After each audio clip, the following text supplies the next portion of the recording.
आपको मालूम है आज हरियाणा की क्या स्थिति है, और विधानसभा में हमने हर मुद्दा उठाने का प्रयास की, लेकिन मैंने शुरू में कहा था समय कम है, 3 दिन का समय नाकाफी था जिस हिसाब से आज हरियाणा के हालात हुए हैं।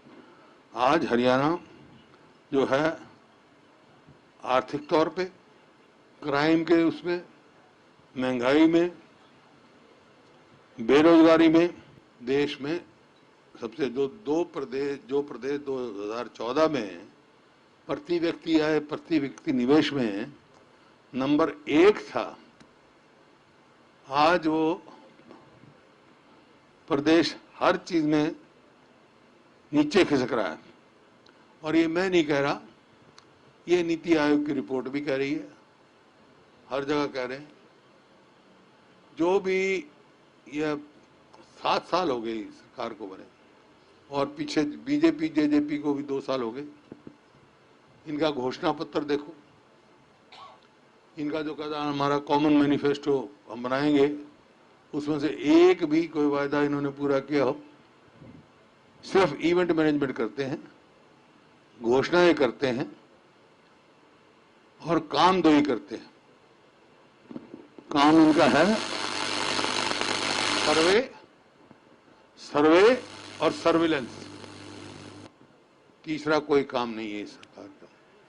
कोई गरीब आदमी के लिए, किसान के लिए कोई ऐसा फैसला नहीं लिया जो उनको लाभ पहुंचे। बेरोजगारों के लिए कोई भी वो नहीं हुआ।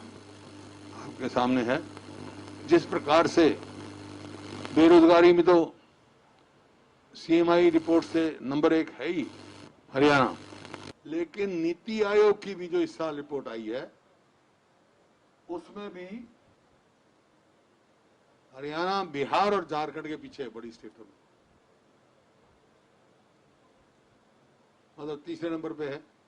क्यों सीएमआई की तो कहते हैं कि भाई ये रिपोर्ट जो है वो कोई उसकी है, कांग्रेस की होगा। दिखाइए भाई, ये परिभाषाएं कैसे बदलती हैं, ये आपके सामने निकाली दुश्मन। 2019 में चुनाव से पहले जो आपके आज उप मुख्यमंत्री हैं, सीएमआई की रिपोर्ट पे क्या उन्होंने ट्वीट किया, ये देखो है, ये उनका है। ये है 5 सितंबर 2019 का। दुष्यंत चौटाला, शर्मनाक आंकड़े, बेरोजगारी के मामले में हरियाणा देश में सबसे आगे नंबर 1 पर पहुंच गया।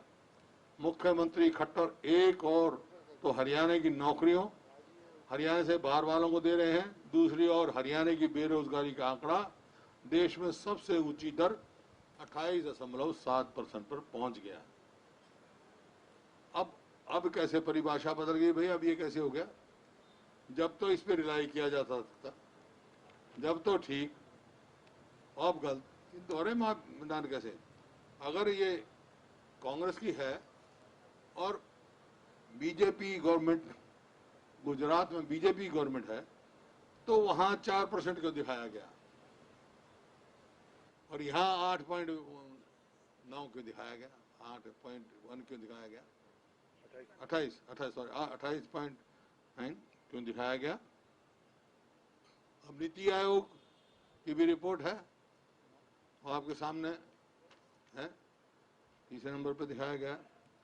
और रोजगार देने की बजाय जो खाली जगह है, चाहे वो पुलिस महकमे में हो, चाहे हेल्थ डिपार्टमेंट की हो, एजुकेशन की डिपार्टमेंट की हो, लाखों जगहें खाली पड़ी है। कोई निकालेंगे जगह, विड्रॉ कर लेंगे।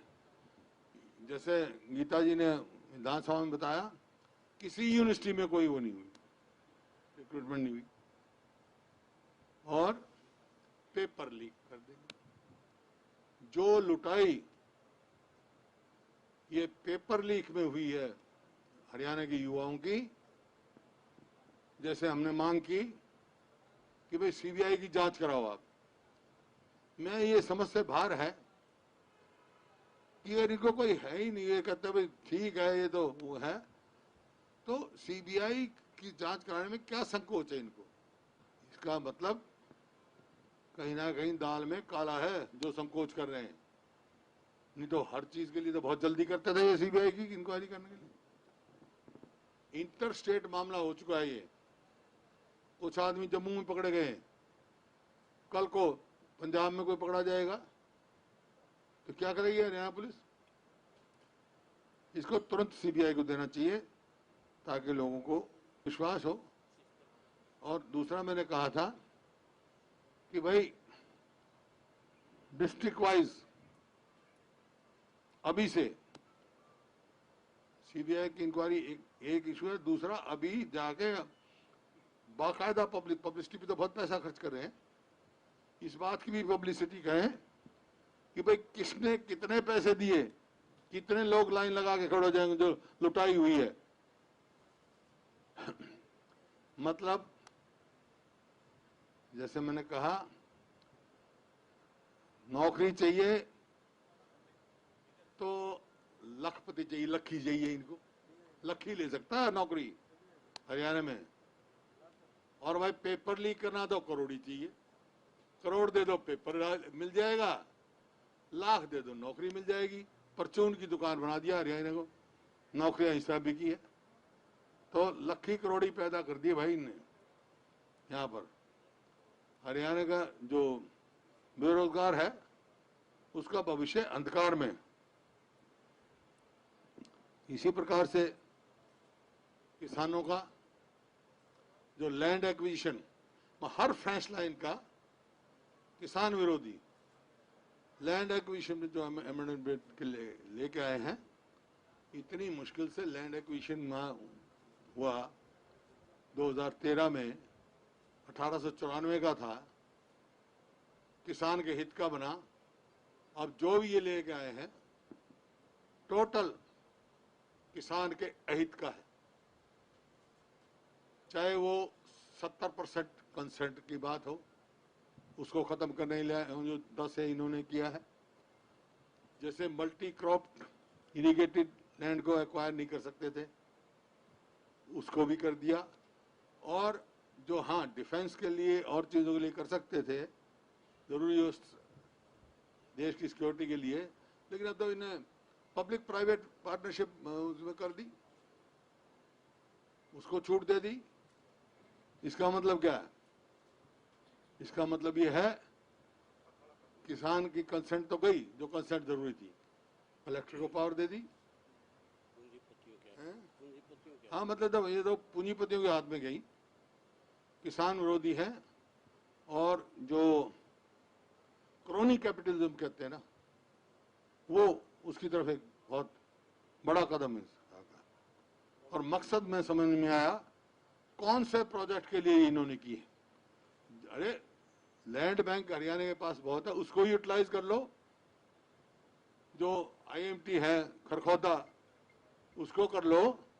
आईएमटी रोहतक खाली पड़ा है, फरीदाबाद है, ये आपका शाह है, कितनी जगह आप कर सकते हो हैं? हाँ, रोज का मेवात में है, वो खाली पड़े हैं। जो एक्विजिशन करी हुई लैंड जो एक किसान के हित की है, दादूपुर नलवी, वो डिनोटिफाई कर दी, जो कि डार्क जोन की थी सारी जमीन। वो जो ये कहते हैं 22 तक हम आमदनी दुगनी करने वाले बात है। तो एक भी फैसला इनका किसान और गरीब आदमी हक में नहीं। जो कलेक्टर को पावर दे दी कि भाई वो करे, कोई मान लो कोई लैंड ओनर चले गए और वो और उनका हो गया, उसी टाइम जो है एक्विजिशन कर दे without asking for any objections. भाई कोई लैंड ओनर है, उसकी जमीन में से किसी का रास्ता जा रहा है, किसी का रजवाया जा रहा है, किसी को ईजमेंट राइट मिला हुआ है, किसी ने मोर्टगेज कर रखा है, किसी ने ठेके पे ले रखा है, कोई साझी मिला हुआ, उनकी कोई सुनवाई नहीं। इसका मतलब मजदूर कोई उसकी कोई सुनवाई नहीं। तो ये तो मतलब आपके सामने है, किसानों के और लोगों के विरोधी वो है। और इसी वास्ते मैंने कहा था भाई ये सिलेक्ट कमेटी भेजो। क्या थी भाई, इतनी जल्दी क्या थी? सिलेक्ट कमेटी भेजते, डिस्कस होता, अगर कोई ये कहते बहुत अच्छा इसका नतीजा निकलेगा तो सबके व्यूज लेते।